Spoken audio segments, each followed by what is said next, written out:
Excuse me. Good afternoon and welcome to the regular meeting for the month of March of the Atlantic City Housing Authority and Urban Redevelopment Agency. This meeting has been, or notice of this meeting has been posted and published in accordance with the requirements of the Open Public Meetings Act.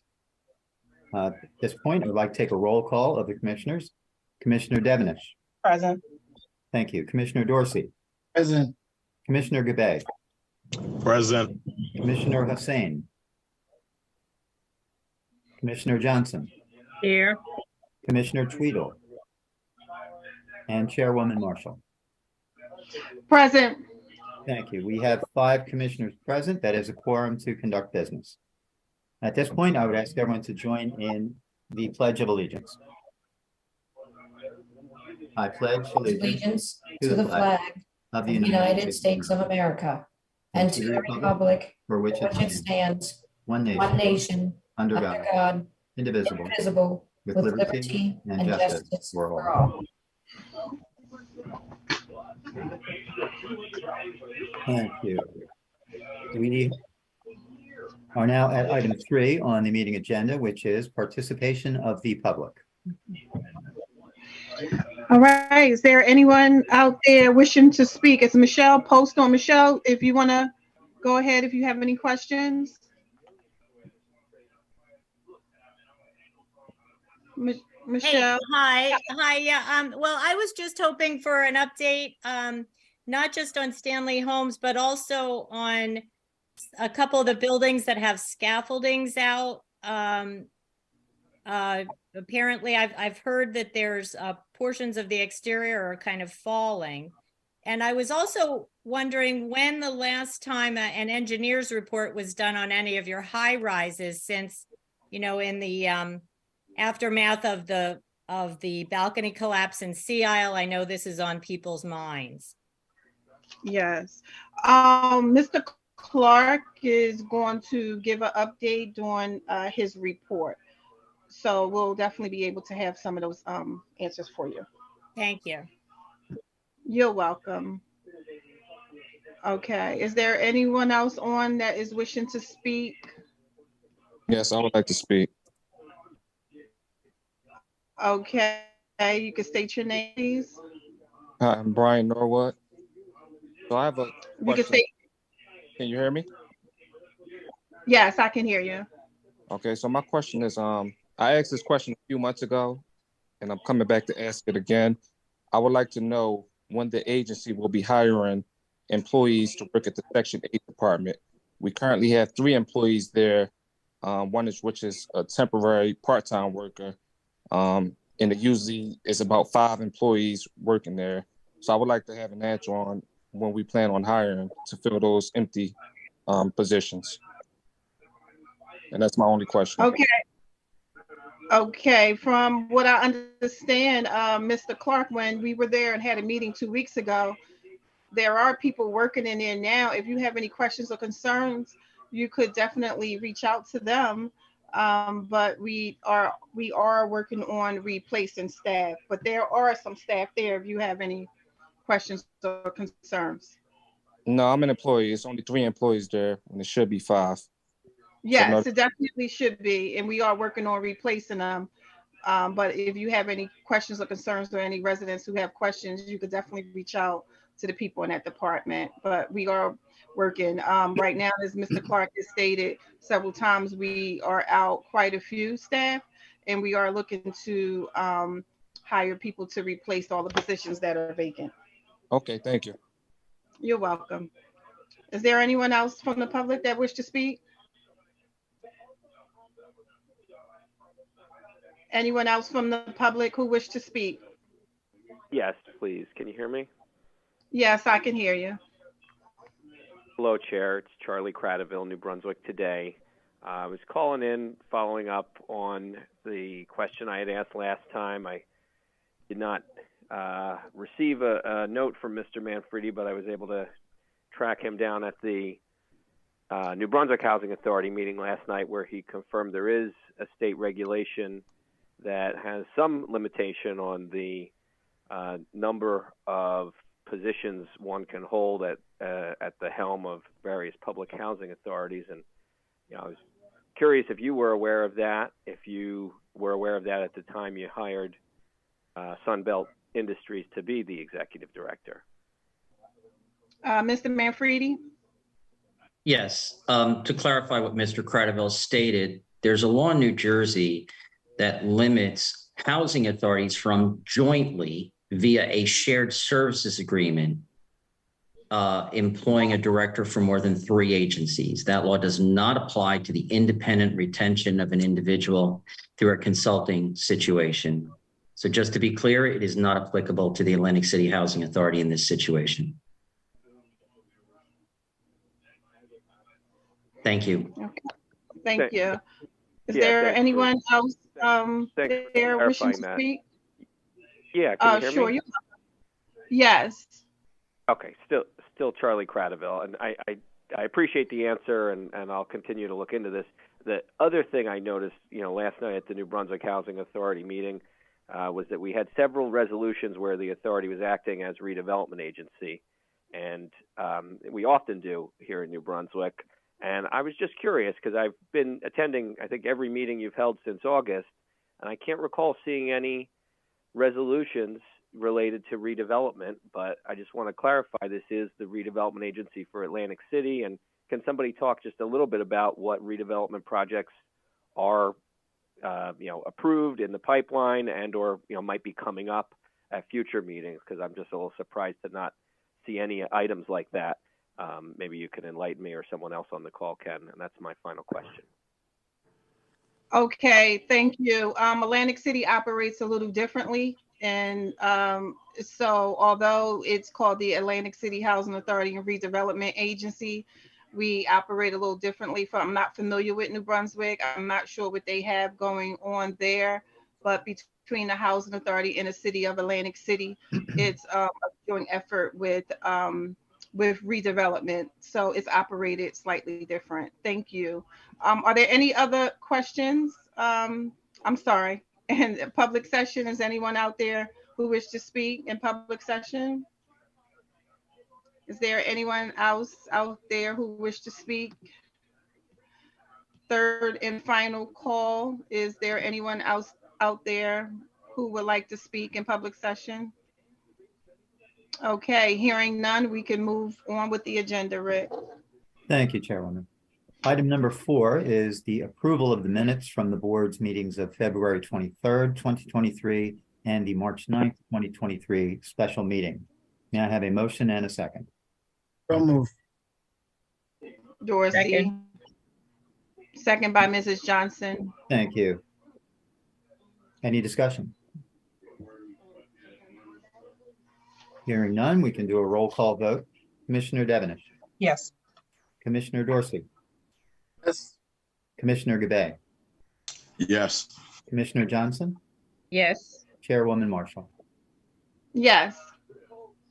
Thank you. The minutes are approved by 5 votes in favor and none opposed. Next is item 5, reports of board committees. That would be a part of Mr. Clark's report and Mr.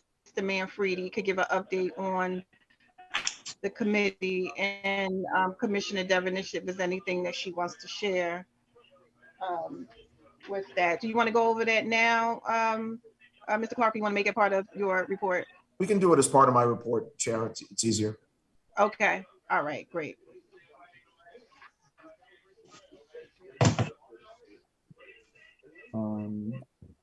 All right, and if there are no other committee reports, then we can move on to item number 6, which is the treasurer's report. Good afternoon, everyone. The treasury report has been distributed. If you have any question or concern, please feel free to ask me. Thanks. Thank you. Any questions or concerns from the commissioners? All right, we can move forward. Thank you, Chair. Item number 7 is the report of the secretary. All right. Mr. Clark? Hi, good evening, guess. everybody. I know we have an extremely full closed evening. session agenda, so I will try to just go through some things and touch on some areas. But before I forget this time, Rick, if you want to give an update on the redevelopment side, this way we can start off with that, and I won't forget. Yes, thank you, Mr. Clark. With Stanley Homes, the Choice Neighborhood Planning Grant, we did submit to HUD the draft plan the middle of February when it was due. The final plan is due in July of this year. Some things we have to work out with Michael's as has been in our report, which I distributed to everybody or is there, is that we do have to amend our developers agreement because there's been, you know, some significant delay since we started this. And there's a few outstanding issues that they brought up, which are really not really, it's issues because of the timing and the intent of the housing authority, how they want to move forward. I included those questions in the report. And I think Mr. Clark and I just have to make a final review on how we want to respond to Michael's to try to move that forward. We'd actually like to get the amendment to the developers agreement by the April board meeting so we can wrap that up. With respect to Busby, they have completed the interiors of 68 of the 126 units. They have 16 in progress right now. Of those 16, 6 should be finished and reoccupied by the end of next week. And there's 42 that they have not started. On the outside, there's still some decks they have to finish. The landscaping will be done at the end. They have started to look at the office building and the boiler rooms, but that, you know, those are the last things they're going to get done. And when all the units are reoccupied, they will go back. The plan is to change the water lines underneath the crawl spaces, the domestic water lines at the end. They need to get the interiors finished so they can meet their July deadline for the tax credits. So we can get all the tax credits that we are eligible for. They're time sensitive and it's based on occupancy. Just as a note, the contractor there is exceeding their Section 3 requirements, both for Section 3 hires and targeted Section 3 hires. Targeted Section 3 are public housing residents, and Section 3 it's a broader base of low-income folks who are working at the site. So they're exceeding that at this time. I think unless there's questions, that's a quick summary of my report. Okay, that sounds great. Any questions from the commissioners? Oh, ma'am. Commissioner Dorsey? Said no, ma'am. Oh, okay. Sorry. Any questions? Oh, I continue, Chair? Yes, you may. Okay. On the committee report side, I know the board has some closed session items, but the personnel committee continues to meet. And the executive committee will be meeting to go over a number of items as well. I know that there was a question during the open session about scaffolding. As you know, we've had a ton of wind and some other challenges here. So we are making some movements on scaffolding and repairs to scaffolding. That's ongoing. As you will recall, the scaffolding was actually put up because of some brick components and brickwork that needed to be done. That was essentially put aside right after COVID because of the zero threshold restrictions, but that actually now will be looked at for moving forward for some projects in the summer and the spring of this year. The engineering side, there was an engineering report that was done when the scaffolding was erected as a result of that, and that was a result of an engineering report. I don't know the dates on that, but Michelle, I can try to get that sorted and get it out to you as well. Brian had mentioned about the HCV hirings. The authority actually is posting for open positions, not only in the HCV department, but in other areas as well. We have a number of jobs that we need filled. We still have open postings right now in maintenance, and we're encouraging anyone who wants to get into that field or is looking in that field to please submit an application in so we can move forward on that. In addition, we continue to work on a number of emergency matters pretty much on an ongoing basis. We're still operating under the emergency declaration. I'll update the board in some more detail in closed session on some areas we're dealing with right now. And I do want to thank Abdul. He's done a great job. You look at that finance report, we are in excellent finance shape. I want to make sure that the board sees that and reads through those reports because we are going to need to expend some funds for certain areas and items that we haven't necessarily done in the past and that need to be repaired and replaced. Other than that, I'd be happy to answer any questions. I know we have a pretty long closed session, so I'm happy to answer any questions from the board members if they have them. Hey, John, it's Commissioner Gabay. Question, you say we posting position. What are some of the positions? I know you mentioned maintenance. Are we posting any type of other position? Like where are some of the position? For example, like do we have anybody who's in charge for like the supervisor, like for the property manager? Do we have any supervisors, managers managing them? Yeah, so the positions that are being posted are senior technicians for the Housing Choice Voucher Program. Those are essentially, the open positions that we currently have unfilled at this time. Denise Gordy is currently in an acting position there as well, holding down that acting component. So we'll be posting any of the open positions at both the Housing Choice Voucher Program and in the Scattered Site Program and the Property Management programs. So there's about 20, I want to say 22 or 23, Maria, correct me if my brain is not right, positions that we need to post. And some of those are in management areas, but we are not currently looking at the senior management positions right now. They would be brought in, as once the full-time director, brings in his senior management team. But pretty much anything from that management level down that's currently vacant or open, we'll be posting. And we have posted some. So when are we posting them? You said we're going to be posting them. Do you know when? Maintenance is already posted. I don't know, Maria. I don't know what your timing is for posting. Eli is asking what day is going to be posted. Monday.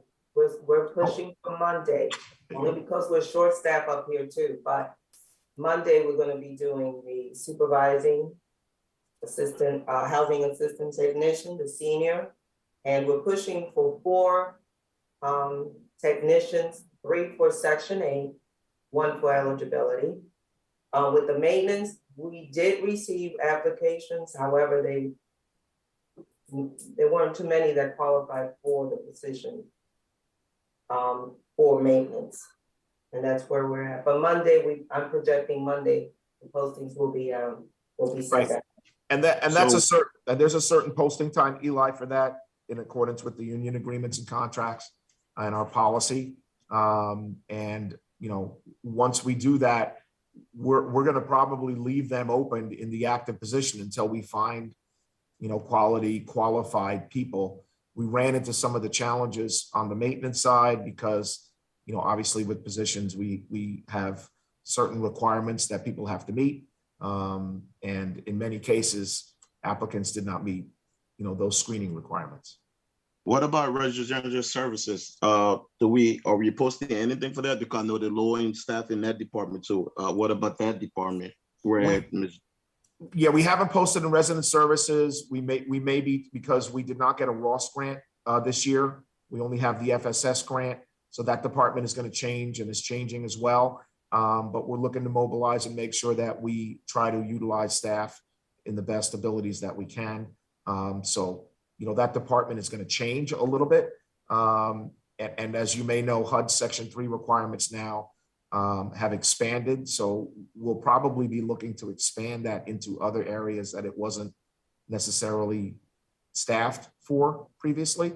So that department actually will change a little bit before we go out and bring in sort of replacements for it. All right. Do we have a deputy in place to supervise the managers, or is nobody in that position right now? Eli, if you can remember before, they reported to the executive director. And so that, and they reported to the deputy executive director. And then later we changed the organizational chart to have a manager over Section 8. So as of right now, we've not not Section 8, a manager that they reported to. So right now, since we do not have the manager that they would report to, they report to the executive director. Actually, and we do have an acting deputy chair. Just so you know, I've appointed Abdul as the acting deputy in my absence if I'm not here. And he's been doing a great job. And I want to thank him too for rolling his sleeves up. That's right. Thank you. That's true. I forgot about that. That's right. Thank you. Thank you. John. Thank you. I know that Jerry is on. If he could be brief in his summary, I know, because I know the board has a number of closed session items, but I want Jerry to go through and maybe give a quick update as to, you know, what's happening and some of the mobilization work that we've been doing, you know, on the emergency declaration side, and also maybe talk about our brief bid opening today. Okay, so thank you, John. Several things have been taking place since we last met. We continue to review requisitions as they get submitted. We're freeing up a lot of supplies and items that have been requested. Just today, a significant number of appliances were delivered, in excess of 100, I might add. So the appliances have been growing by leaps and bounds in the last 45 days. Today, we took bids for our sanitation services. We had a rather interesting development at the bid opening. We anticipated at least 5, perhaps 6 bids based upon interest of vendors who had requested the bid package and the documents. For whatever reason, only 1 bid was tendered. And that bid is under review by general counsel and myself to make a determination if it is both the lowest responsive and responsible bid. It comes from the same vendor that we are presently utilizing through our shared service agreement with the city of Atlantic City, and that's Gold Metal. And we have not made the determination yet as to whether or not that will be rebid. But that'll be a discussion that will take place between the attorneys and myself and our interim director before recommendation is made. We reserve the right to review that bid pursuant to New Jersey statutes and rules and regs for a period of up to 60 days. We do not anticipate it will take those 60 days. Pursuant to the emergency declarations of the Board of Directors of the City of Atlantic City, of the Board of Health of Atlantic City, and various other entities, there are ongoing significant emergencies that are still taking place, which you'll be hearing about in more detail. But just in a very general way, there have been significant dollars authorized and purchase orders issued for mold remediation, for repair and renovation work, for a multitude of other emergency contracts that there seems to be an emergency of the hour. I was going to say an emergency of the day, but that is now happening literally by the hour. Most recently, emergency within the last 45 minutes. So those are being dealt with on an ongoing basis by Interim Director Clark and myself and the various teams that we have brought in to assist. And we've also put in a work order program system, a monitoring system, and one of our newest consultants is doing an outstanding job in terms of working with the overall management team that we've put in place to handle all of these emergency procurements and actions that are being taken. So I'm giving you a very broad brush painted picture. The specifics of the emergencies on the advice of counsel will be discussed. Come on now, can you tell me where I can speak? Sorry? Public session is over, ma'am. I'm sorry. You can speak at the next board meeting. If you have any questions or concerns before then, you can reach out to Beth Ann tomorrow. You can continue, Jerry. Okay, so just to wrap it up, on the advice of counsel, I'm not going into specifics on those things. They will be briefed to the executive committee and or if it's appropriate in closed session by Mr. Clark. I'll be happy to answer, and that's just a general overview. There have been a significant number of purchase orders issued. We're continuing to utilize, and I probably should mention this, we're utilizing GSA supply schedule pricing for a significant number of the items that we do not have active bids on. We have gone out now for a number of items through the public bidding procurement process because, of course, we all want this emergency and these emergencies to come to an end, but they continue to happen. So while we're preparing bid solicitations, advertising for those goods and commodities and services, while we're doing that and conducting ongoing research and finding additional files that are popping up daily, we still are making emergency procurements, but we're trying to get these goods and service contracts in place and or utilize GSA schedules where appropriate. Even one of the emergency contractors we brought in under a GSA scheduled contract. I hope that was brief enough, and I'll entertain any questions that anyone may have. Thank you, Jerry. John, this is Commissioner Kibay. I got a few question. I know over the last week on Friday, we had some hot waters and heat issues. And I know there was some things being made, like they were taking some of the residents to the hotels and stuff. Is all those residents back in that place? And then is all the hot water and heat issues are taken care of and stuff like that? So that's a lot of question. Yes. So right now we have no residents in hotels. We did put some residents in hotels. As I said previously, and I continue to say, your systems are repaired, meaning that the boiler, hot water heater, and pumps are working, but we continue to have those breaks underground, in crawl spaces, and in unit walls, and in the delivery lines. And that's both hot water, heat, gas, and sewer sanitation. I think he's on mute. I can't hear you. Oh, can you hear me? Can everybody else hear me? Yeah, I can hear you. And by the way, in addition to that, we've ordered and they are anticipated to be delivered within the next couple of weeks.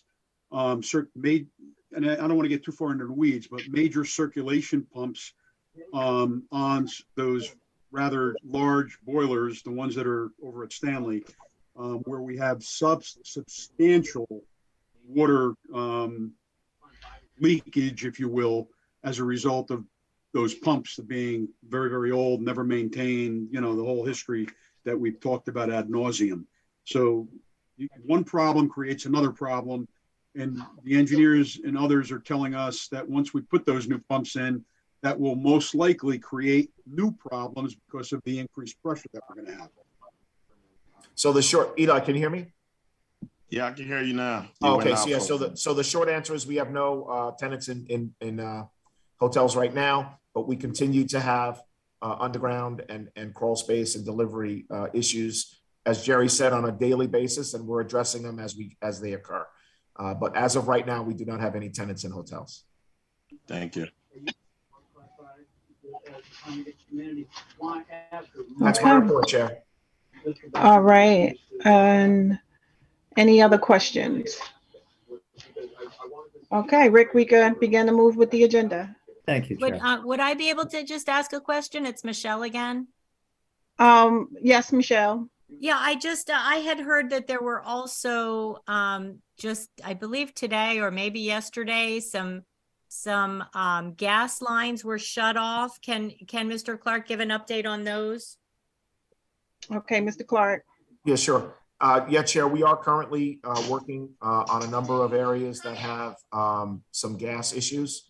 And I'm getting details on that. But, as I said, these are going to continue. They're on an ongoing basis. Same thing with the heat and hot water. When the lines break or if there are ruptures, we close them down, repair them, and don't just put Band-Aids on things. So, but yes, we do currently have some areas that have ongoing gas issues that are being worked on. And can you tell me how many units are affected and when you're expecting to get them fixed? I don't have that answer right now. I can tell you that they're being worked on, but I can get you that. Okay, thank you. Okay, thank you. All right, Rick, we could move with the agenda. Certainly, Chair. Next on our agenda, item number 8, other business and communications. Okay, I think we covered everything. Okay. That brings us to item 9, which is the resolutions proposed for board action this evening. There are a total of 9 resolutions, numbered sequentially 9640 through 9648. The first of those, Resolution 9640, is a resolution ratifying and approving emergency actions and contracts required for services between February 22nd, 2023 and March 20th, 2023. May I have a motion and second? So moved. Thank you. Devenish. Thank you. That is now open for discussion. I heard Devenish move it. I didn't hear anyone second it.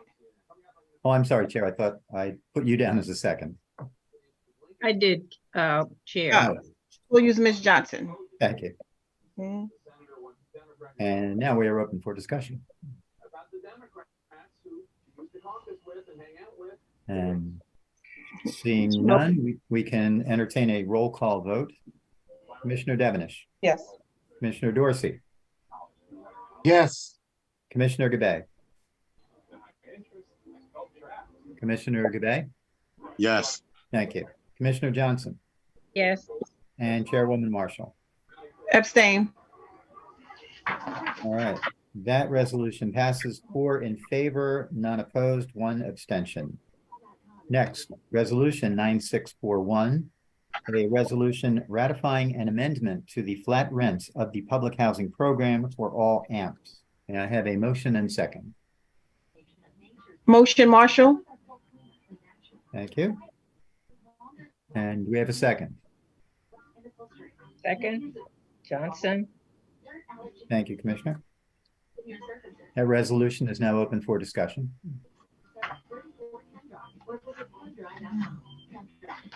We could call the vote. Thank you. Roll call vote. Commissioner Devenish. Yes. Commissioner Dorsey. Yes. Commissioner Gabay.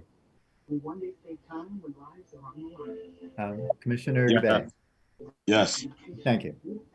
Commissioner Johnson. Yes. And Chairwoman Marshall. Yes. Thank you. That resolution has passed, 5 in favor, none opposed. Next, Resolution 9642.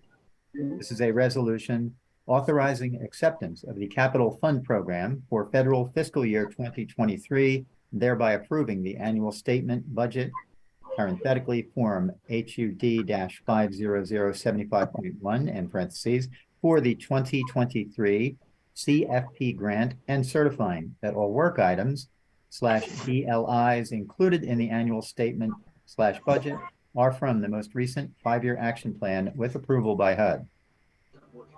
May I have a motion and second? Motion, Marshall. Thank you. Second, Devenish. Thank you. That is open for discussion. We could take a vote. Seeing none, roll call vote. Commissioner Devenish. Yes. Commissioner Dorsey. Yes. Commissioner Gabay. Yes. Commissioner Johnson. Yes. And Chairwoman Marshall. Yes. Thank you. That has passed. 5 in favor, none opposed. Excuse me. Resolution 9643, a resolution approving the annual detailed line item operating budget for all programs for the fiscal year April 1st, 2023 to March 31st, 2024. May I have a motion and second? Motion. Thank you. And a second? Second, second by Johnson. Thank you. That is open for discussion. Commissioners, any questions with the budget? Just to let everyone know, you can always ask questions later on. If you need more time to review it, the budget is pretty much standard from year to year.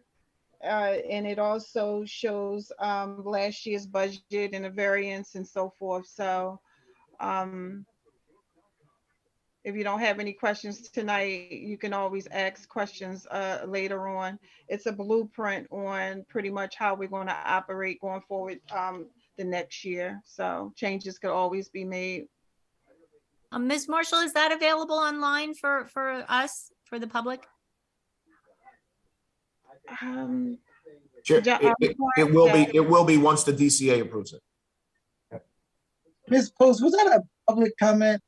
I'm sorry, it's just that there's such basic things that I guess I wish you guys would like talk a little bit more about things, but what are you gonna do? Thank you. I'm only teasing. No taking, Ms. Post.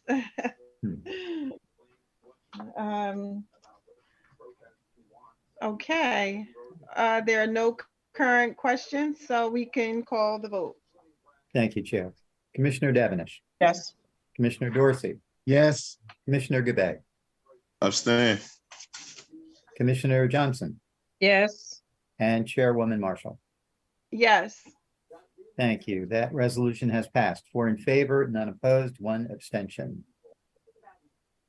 Resolution 9644 is a resolution approving the annual detailed line item operating budget for adopting the 2023 budget for the fiscal year from April 1st, 2023 to March 31st, 2024. May I have a motion and second? Move it. Motion. Okay, by Dorsey, second Marshall. Thank you. That is open for discussion. Any questions, Commissioner? Same applies.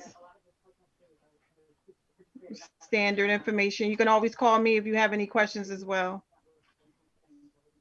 Okay, seeing none questions, we can call the vote. Very good. Commissioner Devenish. Yes. Commissioner Dorsey. Yes.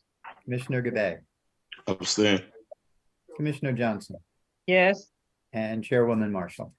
Yes. Thank you. That resolution has passed. 4 in favor, none opposed, 1 abstention. Resolution 9645, a resolution approving the late filing of the 2023 budget. May I have a motion and second? Move it. Thank you. We have a second. Second Marshall. Thank you. That is open for discussion. No questions. We can call the vote. Thank you. Commissioner Devenish. Yes. Commissioner Dorsey. Yes. Commissioner Gabay. Yes. Thank you. Commissioner Johnson. Yes. And Chairwoman Marshall. Yes. That resolution has passed. 5 in favor, none opposed. Resolution 9646, a resolution designating the official newspapers of the authority. May I have a motion and second? Motion Marshall. Second. Second Johnson. Thank you. That is open for discussion.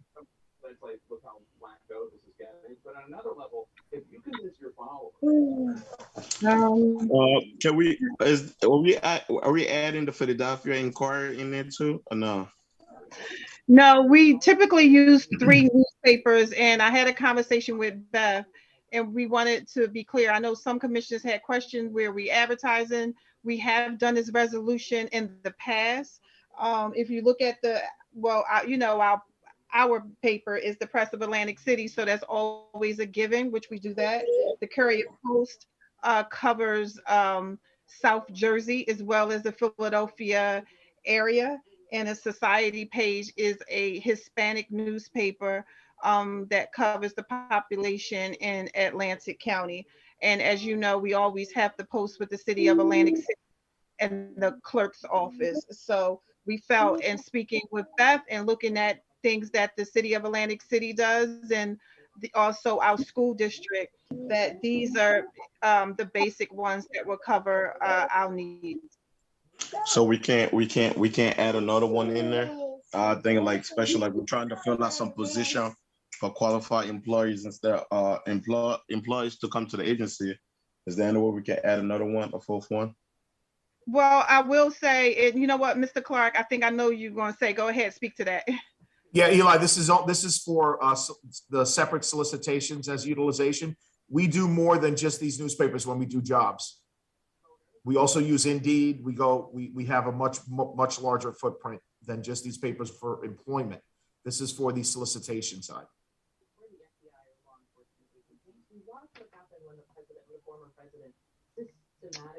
Okay, any other questions? All right, we can call the vote. Thank you. Commissioner Devenish. Yes. Commissioner Dorsey. Yes. Commissioner Gabay. Yes. Commissioner Johnson. Yes. And Chairwoman Marshall. Yes.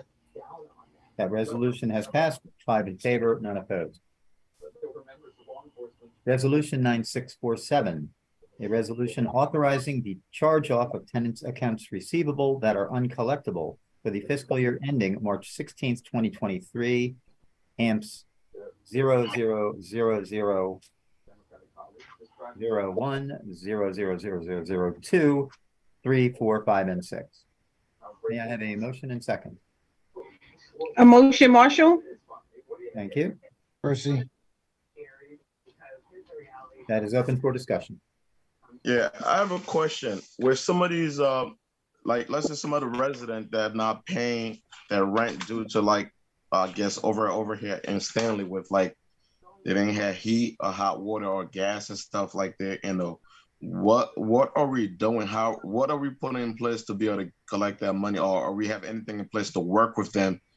I don't know, to do a payment plan, or like, I don't know, like, is there anything in place? Because I know some of them were protesting for not paying the rent because they did not have gas or heat over the period of time during the winter. Is there anything in place before we take this to court? Like, what's in place? What's the process? Karen? Yes, Mr. Clark. Yeah, these are only for residents who have either are deceased or have already been evicted and no longer live here for the charge-offs. But I can talk to you separately, Eli, about some other things with working with repayment agreements and working with payments for residents that we're doing. But for this resolution, these are for residents who are either deceased or were evicted and no longer live here, but still owe the authority money. Okay, any other questions from the commissioners? All right, and this is something standard that I just want to add, like Mr. Clark said, it's something that you get off the books. It's something that we learn in the training and the classes, that when you're trying to just do a little bookkeeping and you know you cannot collect payments, you do a charge off. So this is a standard resolution that we receive every year. Copy. I know that I was just asking about the other situation. That's all. Oh, absolutely. Good question, Eli. Commissioner Gabay. All right, we could call the vote. Thank you. Commissioner Devenish. Yes. Commissioner Dorsey. Yes. Commissioner Gabay. Yes. Commissioner Johnson. Yes. Chairwoman Marshall. Yes. The resolution has passed, 5 in favor, none opposed. And resolution 9648, a resolution ratifying and approving the attached pre-check rating report and disbursements of bills thereof. May I have a motion and second? Move it. By Dorsey, second by Marshall. Thank you. Open for discussion.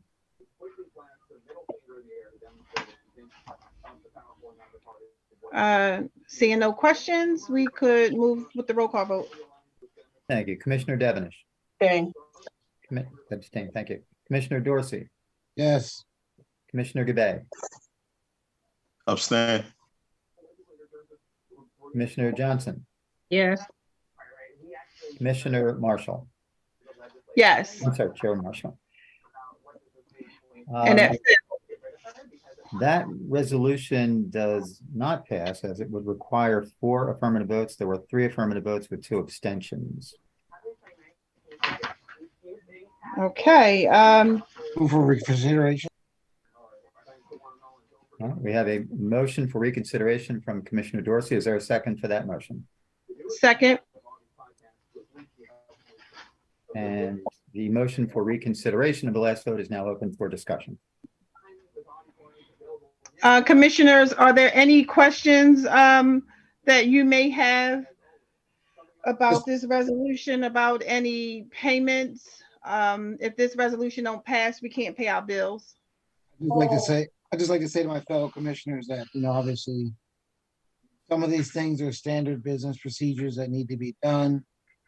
And these things are vetted through not only our QPA at Fiscal and Governance, vetted through our Counselor Manfredi, Counselor DeLucre, and our financial person, AWAB, our interim ED, John Clark, vetted through 5 people just within our system, and ultimately will be vetted through HUD. That gives us the security that nothing improper is being done here, nothing improper is being listed that shouldn't be, and everything that we are voting on is good and proper to be voted on as a normal course of our business and a necessity of our business. So I'd ask one of our colleagues that chose to abstain if they can understand that and help us get this through. I'd ask that someone change their vote. I'll speak first. I did abstain. For those of you who are aware, my father works and lives within the Housing Authority. He is a resident employee, and oftentimes he is paid through the Housing Authority. So it also states that it is a conflict of interest for me to approve any procedures that will be beneficial to my immediate family. Therefore, I abstain this vote. Manfredi, I believe the commissioner is allowed to abstain on the individual payment that reflects the family member. Yes, and if I'm correct, Commissioner Devenish, these are paying the agency's financial obligations, not the salary or anything to do with the compensation of your family member. So these not impact. Oftentimes he's not he's a resident. So he's one of those people you call when there's odd jobs. Right. So sometimes he's listed. He's not always listed as an employee. So is he listed as a vendor? I'll ask Beth Ann to confirm. So I usually abstain from that. So if you all can confirm that he is not listed in this pay period as a vendor or payee, then I will change my vote. Otherwise, I will. May I suggest that you qualify? May I suggest you qualify your vote that you're abstaining as relates to any matters that involve your family members? And that's only a suggestion on my part. In prior boards that I've been on, not housing authorities, but school boards and other boards where I had a family member benefit, I've always abstained blanketly on any conflict, perceived or otherwise, that may be real or simply perceived as relates to my family. So it's only a suggestion. It allows her to vote on the matter and abstain only where necessary. Yes, and just to clarify, Commissioner Devenish, this may help us clear this up completely. Your father is not a vendor to the agency, but an employee, a part-time on-call employee, let's say, right? He's not an outside vendor with a contract that he's bid on any work or anything of that nature. Is that correct? I'm not sure because he also works for the vendor for the Housing Authority. Okay. So I will do that. I have no issue, but I just need to make it clear that I am not voting for the benefit of any member of my family. Yes, so your vote will count as to all their matters with the exception of any matter involving your father, and that'll be placed in the record. And I think after this meeting, Mr. Clark and Mr. Wahab and I will look at the list to confirm that your vote will not be. This information was shared with the previous attorney and the previous interim director. Okay. Thank you, Commissioner. Thank you, Commissioner Devenish. And if we have to get anything in writing to HUD, Mr. Manfredi, I know you'll work on that as well. Yes. Okay. We can call for a vote. Commissioner Eli Gabay, do you have any questions or concerns? No. Okay. Are you okay with the bills list? Any questions on any particular invoices or anything? I was abstaining right now, so. Okay.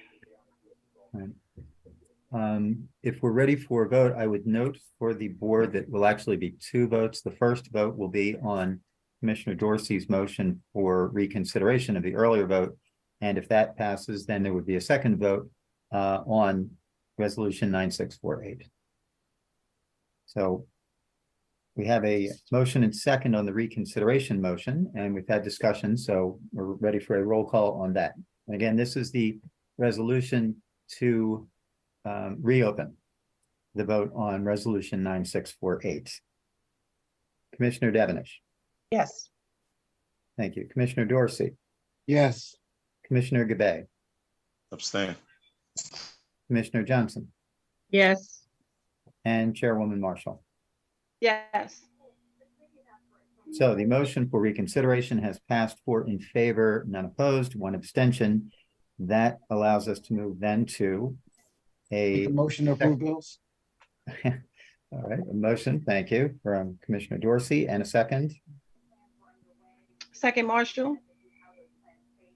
Thank you. If there's no further discussion, we go to a roll call vote on 9648. Commissioner Devenish. Approve, but I abstain for any areas that may be beneficial to my family. Very good. Commissioner Dorsey. Yes. Commissioner Gabay. Abstain. Commissioner Johnson. Yes. And Chairwoman Marshall. Yes. That resolution has passed upon reconsideration by a vote of 4 in favor, none opposed, 1 abstention, and noted for the record the limitation from Commissioner Devenish, excluding and abstaining from any line items which may relate to family members or others that might create a conflict, real or perceived. That concludes the scheduled resolutions. I understand we have the need for a closed session this evening. And before we go into closed session, I would note for the public that it is structurally, what will happen is that the closed session will be conducted in a separate Zoom session, the login information to which has been previously circulated to the board members and other persons who will be parties to the closed session. At the conclusion of the closed session, the board will return to the regular session. It is not anticipated that the board will take any action at that time based on the discussions that happen in the closed session. And the subject matter of the anticipated closed session there's actually several, matters related to personnel, contractual matters and litigation, and a report to the board on matters affecting the public safety and property. At this time, we could entertain a motion to enter into closed session. May I just ask, it seems to me that if you're talking about something that affects the public safety and property, I don't understand why that would be in closed session. It seems to me that that's something the public has a great deal of interest in and a right to know. Can you reconsider that?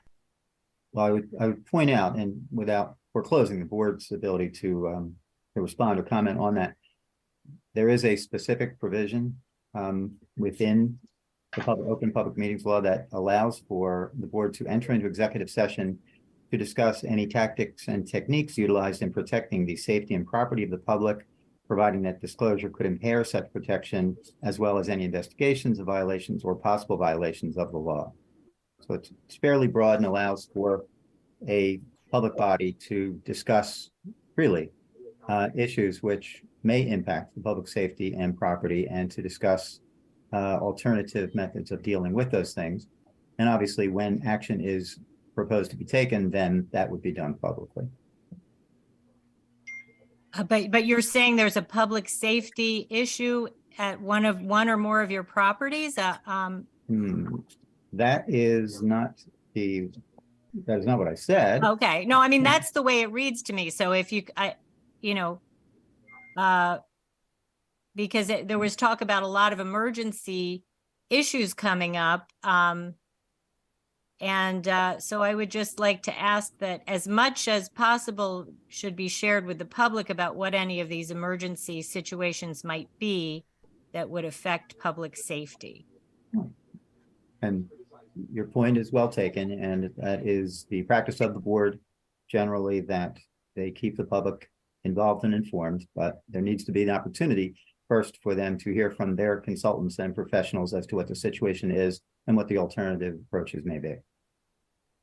Okay, thank you. You're welcome. With that, we can entertain a motion to enter into closed session. Motion. Can I have a motion and second? I move it. Dorsey, Thank second. Thank you. And a roll call vote, Commissioner Devonish? Yes. Oh, I'm sorry, some background noise. Was that yes? Yes. Thank you. Commissioner Dorsey? Yes. Commissioner Gabay? Yes. Commissioner Johnson? Yes. And Chairwoman Marshall? Yes. That is 5 votes in favor, none opposed for entering into closed session, which as noted, and I believe all the board members have the login information for the closed session Zoom. So we would depart this session and enter into the closed session, at the conclusion of which we will re-enter this public session. All right, thank you. Thank you.